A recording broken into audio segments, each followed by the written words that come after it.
top to 3, overpowering cravings. Talk a little bit about that. So cravings are the other system that's making us fat. This is also not an issue that affects everybody. Okay, the willpower gap affects everybody. Insatiable hunger and overpowering cravings only affect certain people in the population, but these days it's most people. Overpowering cravings are an addiction. Food addiction is very real. Don't believe anyone who says that it's not.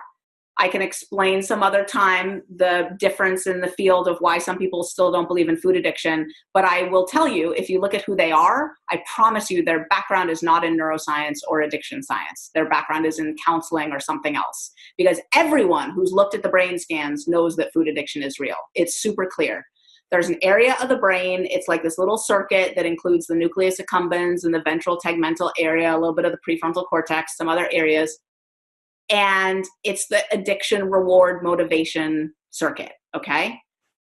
And its major neurotransmitter system is dopamine based, and that dopamine floods into the brain when we eat something like a donut or a bagel or any of these processed foods that just wouldn't have existed a long time ago. Honestly, like donuts, pizza, chocolate, bagels, these are the pornography of the food world, right? They're not real foods. And they are drugs. If you think about what a drug is, heroin and cocaine come from natural sources that are not addictive.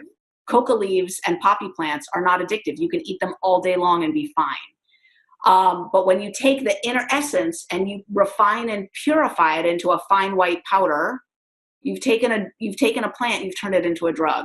And that's what we've done with sugar and flour, okay?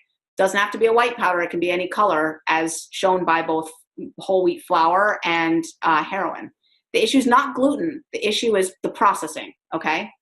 So we take this processed food, we dump it into our system, it overpowers the addiction, reward, pleasure centers in the brain, and they respond in an appropriate way by saying, woo, baby, that was too much stimulation. You could do that to me again? Okay, there it is. Oh, there it is again. Okay, what we're gonna do is we're gonna make some modifications because we're getting flooded here.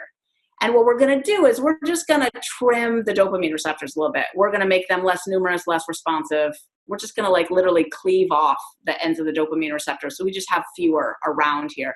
Next time you eat that donut, baby, we're covered. Now that's a good plan so long as you plan to keep eating donuts forever.